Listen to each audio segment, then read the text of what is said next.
సూర్యాపేట జిల్లా కోదాడ నియోజకవర్గంలో అనంతగిరి పిఎస్ పరిధిలో డ్రగ్స్ సైబర్ నేరాలపై అవగాహన కార్యక్రమం జరిగింది. ఎస్పీ సన్ప్రీత్ సింగ్ ఐపీఎస్ ఆదేశాల మేరకు కోదాడ రూరల్ సిఐ రజితారెడ్డి ఖానాపురం గ్రామంలో సిఐ రజితారెడ్డి మాట్లాడుతూ జిల్లా ఎస్పీ సన్ప్రీత్ సింగ్ ఐపీఎస్ ఆధ్వర్యంలో సైబర్ నేరాలపై గంజాయి, డ్రగ్స్, మత్తు మందులు, గుట్కాపై పటిష్టంగా పనిచేస్తున్నామని తెలిపారు. సైబర్ మోసగాల వల్ల మోసాలకు గురికావద్దు. బ్యాంక్ ఖాతా, ఏటీఎం కార్డు వివరాలు, ఓటీపీ వివరాలు ఇతరులకు తెలుపవద్దు. ఇతరులు ఆశ చూపితే వాటికి ఆకర్షితులు కావద్దు. అలాగే రోడ్డు నియమ నిబంధనలు తెలుసుకోవాలని, అతి వేగం ప్రయాణించవద్దు. ఎవరైనా వేధింపులకు గురి చేస్తే 100కు సమాచారం ఇవ్వాలని తెలిపారు. వ్యక్తిగత సమాచారం, బ్యాంకు వివరాలు, ఏటీఎం పిన్ నెంబర్లు సోషల్ మీడియాలో బహిర్గతం, యువత చెడు వ్యసనాల బారిన పడొద్దన్నారు. గంజాయి, మత్తు మందులకు సంబంధించిన సమాచారం ఎవరికైనా తెలిస్తే తప్పకుండా పోలీసు వారికి సమాచారం ఇవ్వాలని తెలియజేశారు. పోలీసు కళా బృందం వారిచే చక్కటి సాంస్కృతిక పాటలతో గ్రామస్తులకు అవగాహన కల్పించారు. ఈ కార్యక్రమం నందు మాజీ సర్పంచ్ రఘు, పోలీస్ సిబ్బంది, కళా బృందం మరియు గ్రామ ప్రజలు పాల్గొన్నారు.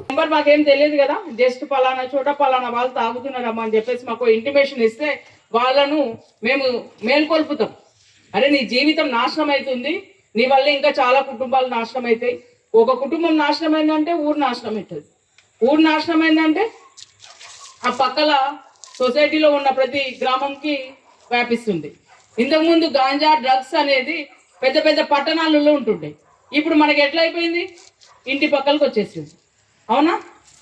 తెలిసినా కూడా మనం ఎంత తెలియనట్టు నటిస్తున్నాము అంటే అంతకంటే మూర్ఖత్వం ఇంకొకటి ఉండదు. మానవ జన్మ అనేది చాలా అరుదైన జన్మ. దాన్ని పనికిమాలిన వ్యసనాలకి, పనికిమాలిన కార్యక్రమాలకు ఉపయోగించకుండా మంచిగా నీవు స్వతగా ఎదగడానికి ఉపయోగించుకొని నీవు ఇంకా 10 మందికి ఉపయోగపడే విధంగా ఈ సొసైటీలో ఉండాలి. అప్పుడే ఆ మానవ జన్మకు సార్థకత చేకూరుతుంది. తర్వాత మీకు రోడ్ యాక్సిడెంట్స్ గురించి బాగా ఎక్స్ప్లెయిన్ చేశారు. అంటే ఒక కన్న తల్లి తను కష్టపడి, అంటే ఒక రోజువారీ కూలీ పని చేసుకుంటూ కూడా ఆమె ఒక బైక్ కొనిచ్చింది. అంటే ఇప్పుడున్న పిల్లలు ఆ విధంగా తల్లిదండ్రుల కష్టాన్ని గుర్తించట్లేదు. వాళ్ళు ఎట్లా సంపాదిస్తారు, ఎట్లా మాకు అన్నం పెడుతుర్రు, మేము స్కూల్కి పోయేస్తే మాకు 3 పూటలు అన్నం పెడుతుర్రు అనే సాటిస్ఫాక్షన్ లేకుండా ఈ కోరికలు ఎక్కువైపోయినాయి. మాకు ఒక సెల్ ఫోన్ కావాలి, లేదంటే ఒక బైక్ కావాలి, లేదంటే పక్కొందో సెల్ ఫోన్ ఉంది దొంగతనం చేసి తీసుకోవడము.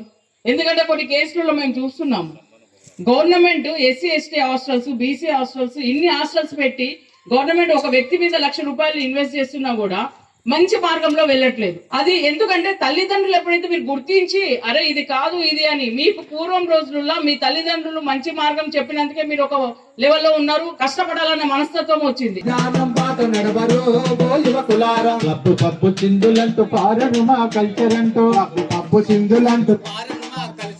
ఖుషి ఖుషి జల్సాలని మత్తు విషం తాగుతుండ్రు, ఖుషి జల్సాలని మత్తు విషం తాగుతుండ్రు. కర్తవ్యం మర్చిపోయి కుర్రకారు తాగుతుంది, కర్తవ్యం మర్చిపోయి కుర్రకారు తాగుతుండ్రు. డబ్బులన్నీ ఖర్చు పెట్టి ఒళ్ళు ఇల్లు చేసుకుని, డబ్బులన్నీ ఖర్చు పెట్టి ఒళ్ళు ఇల్లు చేసి మత్తుకు మీరు బానిసలయ్యి ఓ విద్యార్థి, మత్తుకు మీరు బానిసలయ్యి ఓ విద్యార్థి. తప్పులెన్నో చేస్తూ ఉన్నారు ఓ విద్యార్థి, తప్పులెన్నో చేస్తూ ఉన్నారు ఓ విద్యార్థి. విచ్చలవిడి స్వేచ్ఛతోటి వినాశనం అవుతున్నారు, విచ్చలవిడి స్వేచ్ఛతోటి వినాశనం అవుతున్నారు. బంగారు భవిష్యత్తు బుగ్గి పాలు చేసుకుని, బంగారు భవిష్యత్తు బుగ్గి పాలు చేసుకుని తాగుబోతులై తిరుగుతూ తప్పు మీద తప్పు చేస్తూ, తాగుబోతులై తిరుగుతూ తప్పు మీద తప్పు చేస్తూ దొంగతనం, దోపిడీలు, మానభంగ హత్యలెన్నో, దొంగతనం, దోపిడీలు, మానభంగ హత్యలెన్నో. ఘోరాలు చేస్తూ ఉన్నారు ఓ విద్యార్థి, ఘోరాలు చేస్తూ ఉన్నారు